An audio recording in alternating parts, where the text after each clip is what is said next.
আমার সাথে আমি এক ভ্যানে যাইতেছি, এই ভ্যানালার ড্রাইভার ওই ভণ্ড পীরকে ভক্ত, ওর পীররে আর ভূয়সী প্রশংসা করতেছে, এই বাবার দরবারে এইরকম মান্যত করলি ছেলে হয় মেয়ে হয়, হুজুর বহু প্রমাণ আছে। আমি তোমার বাবার ছেলে মেয়ে কয়টা? কয় না উনি 4টে বিয়ে করছে, একটা ওই নেই। আমি কই যে তোর যে বাবা বাইচে থাকতে 4 বউ নিয়ে একটা ছেলে মেয়ে বানাতে পারলো না, সে মরার পরে উম্মতরে আবার ছেলে মেয়ে দেয় কি রে? আটকে গেছে না? আমি মনে করছি আর জব দিতে পারবো না। হ্যাঁ, আমার বাবা যে কত উদর, নিজে কোনো ছেলে মেয়ে না নিয়ে সব উম্মতরে দান করে দিয়েছে। আমি শয়তানে যারে কামলায় তারে কোনো ওয়াজ দিয়ে লাই দিয়া না যায়। আল্লাহু আকবার। ছাগল একটা বান্দার হইছে রাস্তার ওই কোনায়, এই ছাগল ওই পাশে খুঁটো আর এই পাশে চলে গেছে, রাস্তার পাশে রশিটা নেই, ওই পাশে নিচে নেমে ঘাস খাচ্ছে, দেখছেন না এরকম আছে না? তো একজন, আমিও যাইতেছি সেই রাস্তায়, আবার সাথে সাথে একজন যাইয়ে ওই ছাগলের কোন পাশে যাবে, ও পাশে খুঁটো যে পাশে সে পাশে যাওয়ার কাজে নেই, ছাগল যে পাশে ওই পাশে নামিয়ে গৌরিয়ে ওই দিক দিয়ে যাচ্ছে, আর আমি তো ছাগলের দড়ি ডিঙ্গে চলে গেছি। ও যাই, আমি বললো যে তুমি এই নিচে দিয়ে কাটার মধ্যে দিয়ে গেলে কে? কয় যে হুজুর আমি বিশ্ব আশেকে রসুলের লোক, আল্লাহর নবী এই ছাগলের গোসল কাঁধে করে ঘুরছে, আর সেই ছাগলের রশি আমি ডিঙ্গেবো। আপনি কিসের হুজুর যে ছাগলের রশি ডিঙ্গেলেন? যেই রশি আল্লাহ নবী কাঁধে করছে সেই নবী রশি আপনি ডিঙ্গেলেন। আমি বললাম যে গাদা, তুই ছাগলের রশি ডিঙ্গেলি না, আমি ডিঙ্গেলাম বলে বেঙ্গালি, তো তো আল্লাহ রসুল দাড়ি রাখছে, তুই রাখিস রেখা, তুই দাড়ি কাটছিস কে? ধরা খেয়ে গেছে না? এমন কয় কি, যেই দাড়ি আল্লাহ নবী রাখছে সেই দাড়ি আমার মুখে শোভা পায়? আমি কি করে নবীর দাড়ি মুখে রাখি? তাহলে ওরে মুহি স্যান্ডেল দিয়ে বেরিয়ে দিয়ে সাড়ে হারামজাদা। গুনাহ যেগুলো আছে আকবারুল কাবায়ের সবচেয়ে বড় কবিরা গুনাহ, যাতে ঈমান নষ্ট করে দেয়, ঈমান বিধ্বংসী, এই কবিরা গুনাহ হলো 1 নম্বরে শিরিক। 1 নম্বরে বুঝে না বুঝে বহুত শিরিক করেন। ব্যবসায়ী ভাইরা আছেন না এর মধ্যে? আপনারা আজও শিরিক করে যাচ্ছেন। সব ব্যবসায়ীরা 99% ব্যবসায়ীরা শিরিক করে যাচ্ছেন একটা জায়গায়, সেটা হলো সকালবেলা গোপালগঞ্জ যায় দোকান খুলবেন, এখনো কিনা বেচা হয় নাই, এখনো কিনা বেচা হয় নাই, আপনার দোকানে টাকা আসে নাই, এর মধ্যে যদি কেউ বাকি কিনতে আসে, বাকি মাল নিতে আসে, তারে দেন না, কারণ ওর মধ্যে আপনার আকীদা ঢুকছে। দিনের শুরু যদি বাকি দিয়ে করি, দিন যাবে না বাকিতি বাকিতি, অথচ ওই লোকটারে বাকি দিলে লোকটার বিশাল উপকার হয়। ঔষধের দোকানে বাকি দিলে লোকটা মানে রোগ থেকে সুস্থ হয়, লোকটার জান বেঁচে যায়, এমন একটা উপকার আপনি ওই শিরিক করতে যে করতে পারলেন না। আবার অনেকে আছে ফকিরি আইছে ভিক্ষা চালি, তারও দেয় না। কোটি কোটি টাকার মাল দোকান ভরা, কোটি কোটি টাকার মাল দোকান ভরা, ক্যাশব্যাক সুমারের টাকা 5 লাখ 10 লাখ, খুচরা টাকা আছে, ফকির এসে কয় বাবা 2 টাকা দেন, করজোড় মাপ চাই, বাবা আল্লাহর রাস্তায় মাপ চাই, বনি করি নেই, আছে না? এটা শিরিক। এটা কি শিরিক? এই ফকিরের দোয়া দিয়ে আপনি দিন শুরু করেন, ফকিরিও আপনার কায়দা মতো দোয়া দিয়ে যায়, দিলাম তোরে মাফ করে, তুই যেন দিনের মধ্যে বনি করতে না পারিস।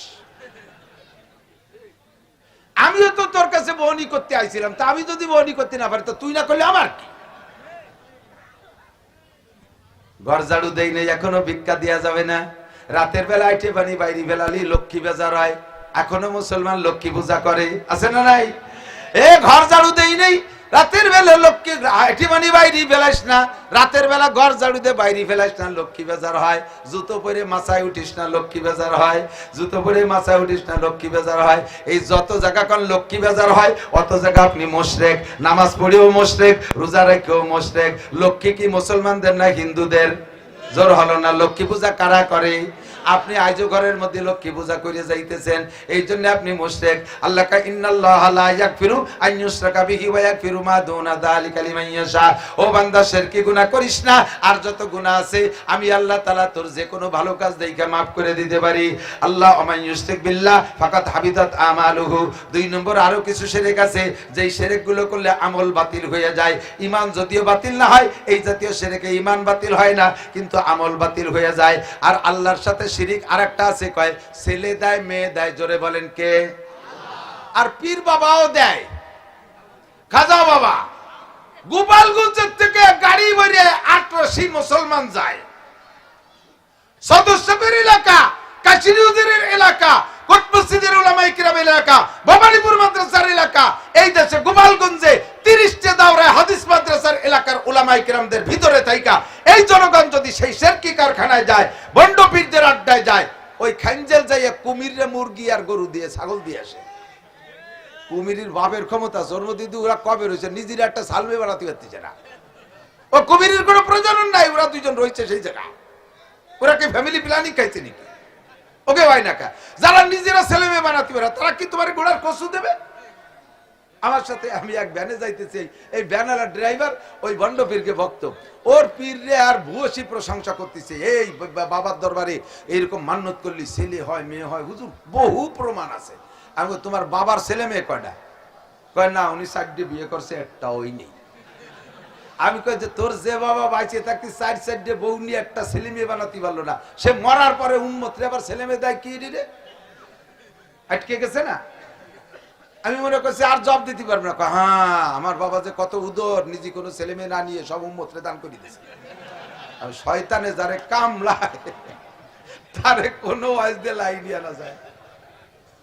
আল্লাহু আকবার। ছাগলেরটা বান্দা রইছে রাস্তার ওই কোনায়, এই ছাগল ওই পাশে খুঁটো আর এই পাশে চলে গেছে, রাস্তার পাশে রশিটা নেই, ওই পাশে নিচে নেমে ঘাস খাচ্ছে। দেখছেন না এরকম আছে না? তো একজন, আমিও যাইতেছি সেই রাস্তায়, আমার সাথে সাথে একজন যাইয়ে ওই ছাগলের কোন পাশে যাবে, ও পাশে খুঁটো যে পাশে সে পাশে যাওয়ার কাজে নেই, ছাগল যে পাশে ওই পাশে নামিয়ে গৌরিয়ে ওই দিয়ে যাচ্ছে, আর আমি তো ছাগলের দড়ি ডিঙ্গে চলে গেছি। ও যাই, আমি বললো যে তুমি এই নিচে দিয়ে কাটার মধ্যে দিয়ে গেলে কে? কয় যে হুজুর আমি বিশ্ব আশেকে রসুলের লোক, আল্লাহর নবী এই ছাগলের গোসল কাঁধে করে ঘুরছে, আর সেই ছাগলের রশি আমি ডিঙ্গেবো। আপনি কিসের হুজুর যে ছাগলের রশি ডিঙ্গেলেন? যেই রশি আল্লাহ নবী কাঁধে করছে সেই নবী রশি আপনি ডিঙ্গেলেন। আমি বললাম যে গাদা, তুই ছাগলের রশি ডিঙ্গেলি না, আমি ডিঙ্গেলাম বলে বেঙ্গালি, তো তো আল্লাহ রসুল দাড়ি রাখছে, তুই রাখিস রে কা? তুই দাড়ি কাটছিস কা? ধরা খেয়ে গেছে না? এমন কয় কি, যেই দাড়ি আল্লাহ নবী রাখছে সেই দাড়ি আমার মুখে শোভা পায়? আমি কি করে নবীর দাড়ি মুখে রাখি? তাহলে ওরে মুহি স্যান্ডেল দিয়ে বেরিয়ে সাড়ে হারামজাদা।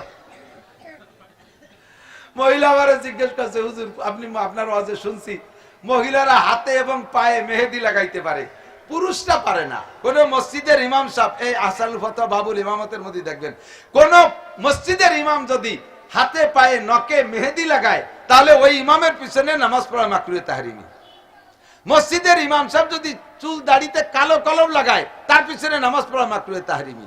মসজিদের ইমামের দাড়ি যদি খাটো খাটো পিঁয়াজের দাড়ি সাইজ হয়, ওই ইমামের পিছনে নামাজ পড়া মাকরুহে তাহরিমি। তবে মহিলারা হাতে পায়ে মেহেদি লাগাইতে পারিবে। এই ওয়াজ শুনছে, ইউটিউবে শুনে আমারে সক্রিয়ভাবে ফোন নাম্বার সংগ্রহ করে বলতেছে যে হুজুর আপনি কি এই মশলাটা ঠিক বলছেন? বল কি হয়েছে? হাতে লাগালাম, তাও ডাইনেতে লাগালাম, বাম হাতে কি করে লাগাই? যে এই বাম হাতে মেহেদি লাগাইয়া সেই বাম হাতে কত দূর পর্যন্ত ব্যবহার করা লাগে? আল্লাহ নবী মেহেদি চুল দাড়িতে ব্যবহার করছে, সেই মেহেদি আমি বাম হাতে, এবং আরো কইছেন যে পায়ে লাগানো, এটা বেয়াদবি না? আমি যে তা তো ভালোই তো বলছ। আল্লাহ নবী মাথায় তেল মাখাইতেন, সেই তেল কি তুমি মাথায় লাগাও না আরো কোনো জায়গায় লাগাও? লাগাতে তো নিচে ভরা পর্যন্ত লাগাও। তা সে সময় তোমার রুশ চায় না, নবী মাথায় দাড়িতে তেল মাখাইছে, সে তেল ভাষায় মাহায় তা ঠিক আছে, তা ঠিক আছে, ঠিক আছে। জবাব হুকুম পাওয়া জবাব।